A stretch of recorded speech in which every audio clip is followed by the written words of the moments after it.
Hey guys, two things I want to discuss today. One is dry January over here. My question is, are you doing it? How's it going? And why are you doing it? If you could, go ahead and put those answers into the comments. That would be great. And then over here, we have the Total Gluttony. That is a cruise ship drink package, an all-inclusive drink package on a cruise ship. Total Gluttony. I'm going to tie these two things together here in just a little bit because that's what I like to do. I like to take two things that may not always intersect and I like to tie them together. Now, let's start back over here with the dry January because a lot of people are doing that for different reasons. I think one of the funniest things that I see about dry January are the anti-dry January memes and comments on social media about it. It's like people are just saying, enough, I get it, you're doing it, we don't want to hear it, you quitter, right? There's a whole bunch of different reasons. I love the one where the guy's sitting at the bar and he's like, well, I'll have a water because I'm doing dry January. And then the big banner comes across the screen. It's like, no one cares. I get it, right? So let's talk about the reasons people do it. I can only speak about, myself or Julie and I. One of the main reasons we like to do it is because we feel like our workouts feel so much better.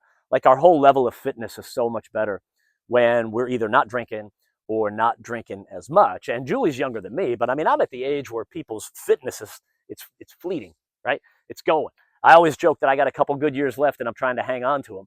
And I feel much better when we're not drinking. Another reason, obviously, is money. Because if you're shopping, like our typical shopping trip for alcohol anyway, was a handle of Tito's, right? A bottle of tequila. That was more for me. And then you got to throw in a case of Mick Ultra in the mix too every now and then. Then you got your mixer. So Tito's is 35, tequila's 45. You're at $80. 30 bucks on the Mick Ultra. You're at 110. Another 20 for the mixers. You're at 130 bucks, right? And on a good month, you might spend that every week. Don't judge me. I'm just saying there might have been a lot going on in the neighborhood and you had to be properly stacked. Times 4 weeks, that's what, $520, dude? That's a lot of money. So then other people do it because they realize one day that they are genetically predisposed to being an alcoholic because of a father and an older brother who literally drank themselves to death. Now, that's a discussion for another day because it's not exactly funny, but I think it's a discussion that is worth having, you know? And so every now and then you just got to open your eyes and go, you know what? I've been pretty lucky because nothing bad has happened yet. And I get it. Some of you know me and you're literally laughing at this because of the irony of it all, of hearing me talk about that. I get it. I've got a little bit of a reputation as a partier. In fact, I even built a company around it. So I get the irony, all right?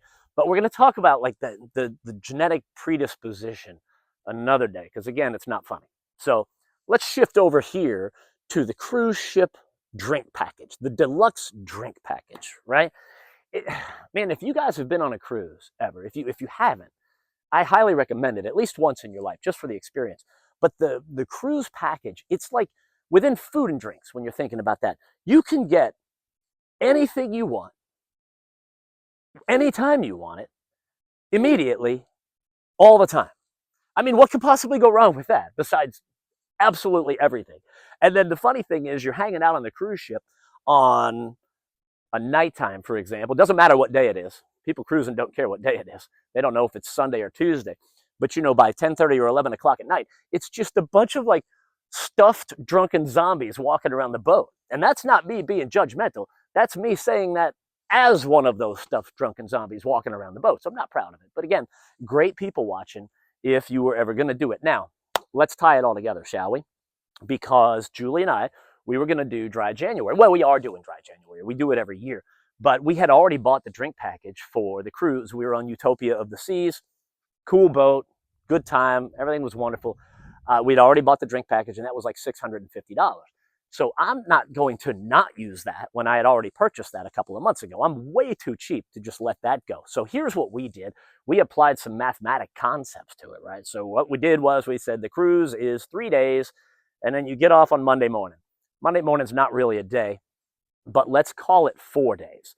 We'll double that, and we'll call it 8 days, and we will just extend dry January into February, right?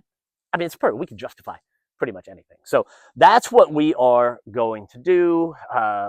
We do have my neighbor's got a birthday party this Saturday on the 18th, and he's only in the country every now and then. So we We may have a drink or two on that night. We're not really good at quitting, right? But we do feel a lot better, and we do save some money in the process. But for his party, we'll add 2 more days into February. This may end up getting extended into June if we're not careful about it. But that is kind of our look at it. So again, I was just curious, for those of you watching, if you are doing dry January, why you're doing it, and how is it going? And if you've been on a cruise and you've had fun with that, did you see what I saw? Just the supreme gluttony of it all. And it's fun. Don't get me wrong. I just don't know that I could do it any more than I do it. Once a year, twice every year and a half, that's all good. So that's it for today. You guys, listen, I don't know how people live up north. It's like 60 degrees down here in Florida, and I'm freezing my butt off. But that explains the hoodie and everything. So, all right, y'all be good. We'll see you next time around. Enjoy dry January and cruising.